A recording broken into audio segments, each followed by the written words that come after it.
At the end of Friday's Baptist brief, discontented Virginia Baptists were campaigning against ratification of the Constitution. In the Baptist Heritage, Leon Macbeth tells us that John Leland wrote a list of 10 Baptist objections to the Constitution, centered around the absence of a Bill of Rights and explicit guarantees of religious liberty, and sent a copy to James Madison. According to Reuben E. Alley's A History of Baptists in Virginia, Leland initially ran against Madison for Virginia representative to the ratifying convention. In March 1788, however, Madison paid Leland a visit at his home. For several hours, the two men discussed the Constitution and Baptist objections to it. By the end of their meeting, they had struck a deal. Leland would withdraw from the race and throw Baptist support to Madison.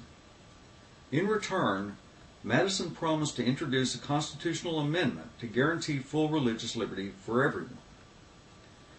Upon his election, Madison led Virginia to vote for ratification.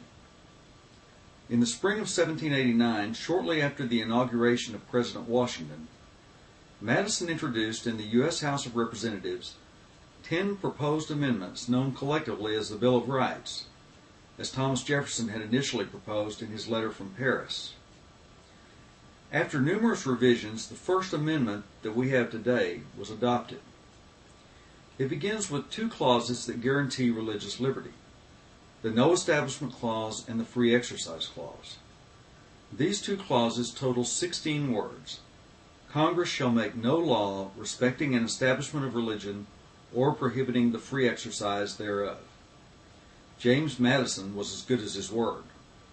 The new nation was now guaranteed religious liberty, and it almost certainly would not have come about without the convictions and determination of those Virginia Baptists.